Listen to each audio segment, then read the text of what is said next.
और हम बात कर रहे थे मुल्क भर में बारिशों के बाद जो सूरत हाल है। हमने कुमराट वैली के आपको विजुअल्स दिखाए, हमने राजनपुर की बात की, हमने बदीन की बात की, हमने दादू की बात की, लेकिन सबसे पहले हमने कराची की भी बात की थी। और 4 सितंबर को दोबारा से कराची में बारिशों का एक सिलसिला शुरू हो सकता है, लेकिन बहुत ज़्यादा नहीं होगा। जिस तूफ़ान या जिस बारिश की तवक्को थी वो हुई भी, लेकिन उस तरह से सूरत हाल शहर में अंडर कंट्रोल ये रही कि मामूलात ज़िंदगी मुतासर नहीं हुए। सो वो जो ज़िंदगी स्टैंड स्टिल पे आ जाती थी जो पहले हमने देखा है वो नहीं हुआ। अंडर पासिस पानी से नहीं भरे और जहाँ जहाँ पानी खड़ा हुआ लो लाइंग एरियाज़ में वो तो हुआ, वो भी निकाल दिया गया। लेकिन जब पानी निकला तो हमने देखा तो भाई वहाँ तो सड़कें ही नहीं है जो थीं। मतलब जो ताज़ा भी बनी थी कुछ वो भी बह गई हैं, फिर बहुत से गड्ढे सामने आए। इंफ्रास्ट्रक्चर को बहुत ज़्यादा नुकसान हुआ है और इतनी बारिश से इंफ्रास्ट्रक्चर को नुकसान होना चाहिए नहीं। ये सारी बातें हम करेंगे। हमारे साथ हैं मेयर कराची मुर्तज़ा वहाब साहब। अस्सलाम वालेकुम मुर्तज़ा साहब। सबसे पहले तो ओवरऑल एक जायज़ा लेते हैं। आप बताइएगा जो शहर में बारिश के बाद निकासी ये आपकी प्राइमरीली सूरत हाल रही। हमने देखे अंडर पासिस भी क्लियर रहे, मेन आर्टरीज तो क्लियर थी ही। आप अपनी टीम की कारकर्दगी से मुतमईन हैं? बिस्मिल्लाहिर्रहमानिर्रहीम। अब्दुल्ला, अगर इंसान इत्मीनान का इजहार कर दे कि बिल्कुल हर चीज़ हंकी डोरी है, बिल्कुल ठीक है, तो कंप्लेसेंसी आ जाती है। तो मैं इस हद तक तो अपनी टीम को शाबाश देता हूं कि उन्होंने बहुत मेहनत की। पिछले 6-7 रोज़ बहुत बड़ा चैलेंज थे शहर की इंतज़ामिया के लिए, और चाहे वो सियासी कारकुनान हो हमारे या बल्दियाती कारकुनान हो, जो मेहनत कश मज़दूर से लेके अफसरान हो, सब के सब फील्ड में रहे। और नतीजा ये हुआ कि जैसे आपने बिल्कुल सही कहा कि जो मामूलात ज़िंदगी हैं वो उस तरीके से मुतासर नहीं हुई। जो KMC की डोमेन में शहर की बड़ी शाराएँ, अंडर पासिस, ब्रिजेस वगैरह आते हैं वो ठीक रहे। लेकिन हैविंग सेड दैट, हमारे लिए जो चैलेंज रहा वो चैलेंज ये था कि हमारी जो अंदरूनी गलियाँ हैं, महल्ले हैं, वहाँ पर बहुत सारे इलाकों में पानी खड़ा हुआ, जिसके अंदर टाउन्स ने भी मेहनत की, KMC ने भी मदद की, सॉलिड वेस्ट वाटर बोर्ड ने उनकी मदद की ताकि उस एरिए को भी क्लियर किया जा सके। अब सबसे बड़ा चैलेंज मैं समझता हूँ, चूँकि पानी के ऊपर उस तरीके से तनकीद नहीं हो पाई हमारे ऊपर, अब ये है कि जो पानी उतरने के बाद सड़कों की सूरत हाल है वो एक लम्हा फ़िक्रिया है शहर की इंतज़ामिया के लिए। और मैंने ये कमिट किया है लोगों को कि जैसे ही बारिश का सीज़न मुकम्मल होता है उसके फ़ौरन बाद इंशाल्लाह प्रोक्योरमेंट करने के बाद जो शहर की बेसिक बड़ी आर्टरीज़ हैं, जो KMC का डोमेन है, वहाँ पे इंशाल्लाह सड़कों की रिहैबिलिटेशन हम स्टार्ट कर देंगे। और मैं टाउन्स वालों से एक्सपेक्ट करूँगा कि इंशाल्लाह वो लोग भी अपने अपने एरियाज़ में जहाँ जहाँ सड़कों को आपने इस आज़म का इजहार कर दिया कि आप लोग रिहैबिलिटेशन शुरू कर देंगे। मुर्तज़ा साहब, मसला पता क्या है? बिल्कुल पानी का निज़ाम ठीक तरीके से मैनेज हुआ, लेकिन सड़कों का जो हाल आपने भी अब जिक्र खुद ही कर दिया देखा है, इसके लिए क्या किसी को आंसरेबल भी ठहराया जाएगा? बिकॉज सड़क एक लागत से बनती है और ये जाहिर है टैक्स पेयर्स मनी है, इस पे पैसे खर्च होते हैं। डिस्पोजेबल तो नहीं होनी चाहिए इतनी सड़क के एक बारिश हुई या एक सीज़न में दोबारा बनेगी, फिर अगले सीज़न की बारिश से फिर बह जाएगी। मतलब this is a new concept of disposable सड़कें एंड गलियाँ।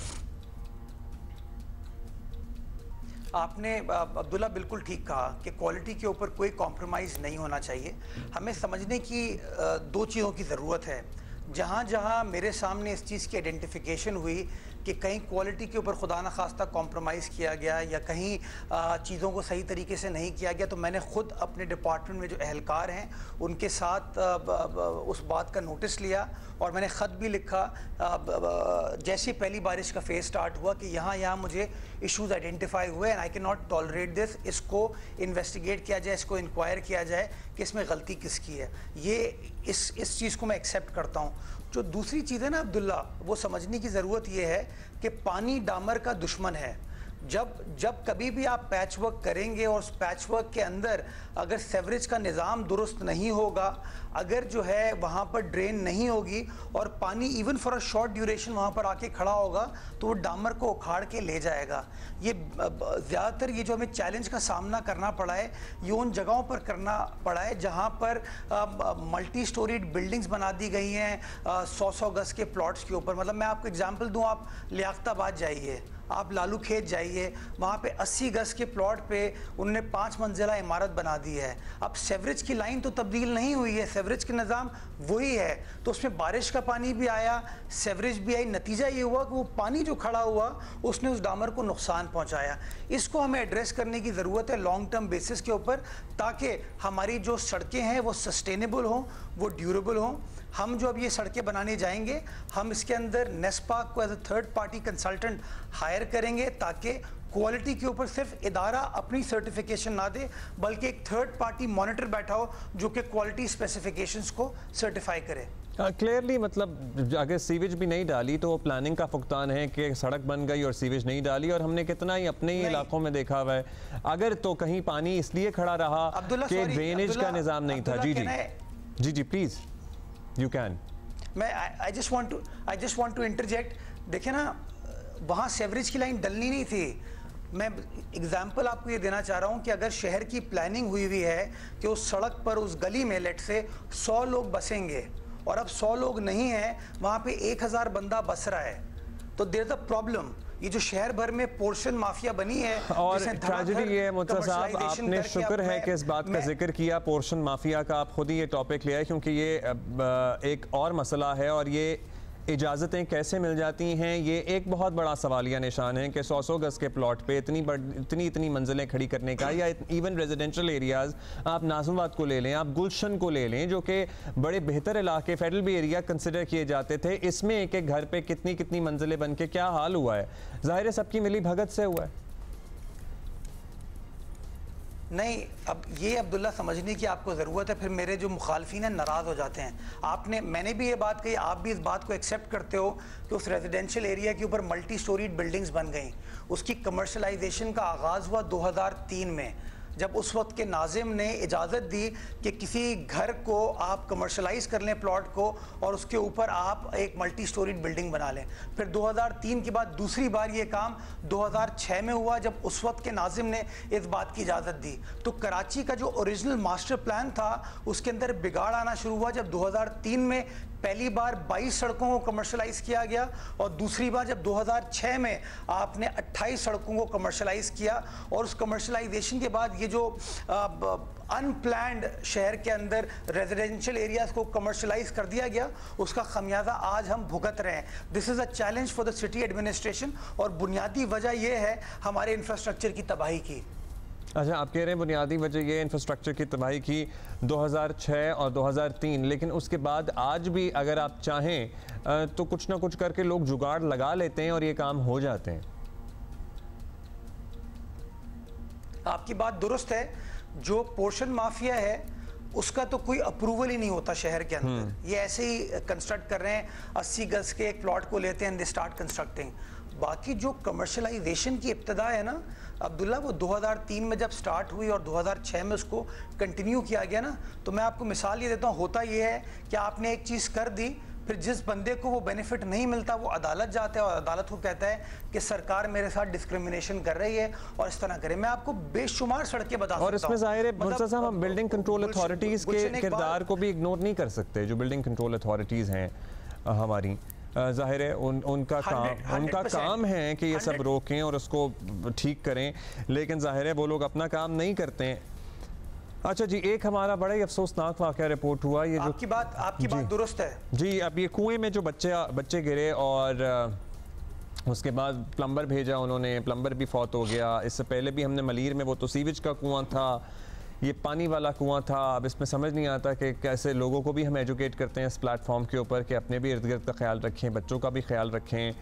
लेकिन रेस्क्यू वालों से भी इलाका मकीनों को शिकायत थी कि भाई बर वक्त अगर कुछ पहुंचती प्रोफेशनल हेल्प तो प्रॉबेबली नुकसान ना होता या सानहा ना होता। अब्दुल्ला, बड़ा अफसोसनाक वाक़या है, और जैसे ही मुझे पता चला तो आखिर में वो कार्रवाई रेस्क्यू वालों ने और केएमसी के फायर ब्रिगेड डिपार्टमेंट ने ही की है। मैं उसके टाइमलाइन को चेक कर लूँगा कि उनका रिस्पांस आया प्रॉम्प्ट था कि नहीं था। मेरे पास वो टाइमलाइन इस वक्त नहीं है। I will be in my office in a little while. मैं चेक कर लूँगा इस चीज़ को, और अगर कोई कोताही या लापरवाही हमारे अमले की जानिब से हुई तो मैं उसके लिए माजरत खा भी हूँ, और जो डिपार्टमेंटल लेवल पे चीज़ों को ठीक करने की ज़रूरत है उसकी मैं आपको यकीन दहानी कराता हूँ। अच्छा, अब सड़कों की बहाली की, अब लास्टली हमारे पास वक्त कम है, ये जो पर्टिकुलरली गलियों की बहाली की बात कर लें, इसके लिए already they must be something in planning, क्योंकि जाहिर है, और इस दफ़ा how would you make sure, because चलिए डामर का दुश्मन पानी है, लेकिन दुनिया के बहुत से मुल्कों में तरक्की याफ्ता, मतलब ह्यूस्टन में बहुत सारे कराचीइट्स रहते हैं, आप उनको फ़ोन करके पूछ सकते हैं, ह्यूस्टन में हर तीसरे दिन बारिश होती है, इसी तरह की सड़कें नहीं डैमेज होती। So we have to come up with a plan. Are you already in the process of making that plan? क्योंकि हम मेन आर्टरीज तो क्लियर कर देते हैं, बन भी जाती हैं, लेकिन गलियां वैसी ही रहती हैं फिर। अब्दुल्ला, इसमें अगेन वो डोमेन का थोड़ा सा इशू है कि शहर की जो 106 बड़ी सड़कें हैं, I have published the names of those roads on KMC's website, वो हमारी रिस्पॉन्सिबिलिटी है केएमसी के। जो बाकी सड़कें हैं वो कंसर्न टाउन्स की जिम्मेदारी हैं। मैं इस बात की तो आपको यकीन दहानी कराता हूँ कि हमारी 106 सड़कों के ऊपर इंशाल्लाह हम राइट आफ्टर रेंज वो प्रोक्योरमेंट प्रोसेस स्टार्ट करके काम स्टार्ट करेंगे और उसमें क्वालिटी को किसी भी तरीके से इंशाल्लाह कोशिश करेंगे कि वो कॉम्प्रोमाइज़ ना हो।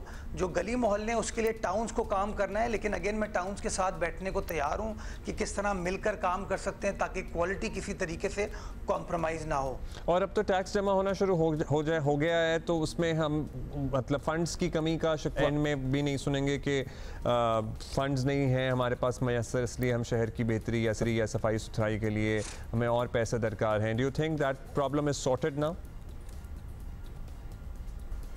अब्दुल्ला, कलेक्शन स्टार्ट हो गई है। लास्ट वीक हमने अगस्त में आधा महीना कलेक्शन कर पाए हैं। तो पहले ज़माने में पिछले साल तक साल भर की कलेक्शन थी हमारी गालिबन 16 करोड़ रुपए। अभी 15 रोज़ में सिर्फ हमने गालिबन कोई 10.5-11 करोड़ रुपए इकट्ठा किए। एग्जैक्ट नंबर मेरे पास अभी इस वक्त नहीं है, बट जैसे ये महीना कंप्लीट होता है जो हमें रिकवरी होगी वो मैं अमाउंट पब्लिक कर दूंगा। So hopefully this year around we will have money to spend on improving the city infrastructure, चीज़ों को बेहतर बनाने के लिए इंशाल्लाह फंड्स हमारे पास होंगे, और उन फंड्स को ट्रांसपेरेंटली एज पर लॉ खर्च करके आवाम को एक कॉन्फिडेंस देंगे कि उनके पैसे को किस तरीके से खर्च किया जा रहा है। चलिए जी, लेट्स सी, उस पर भी जाहिर है हम नज़र रखेंगे। Thank you so much for your time. I am sure you must have a busy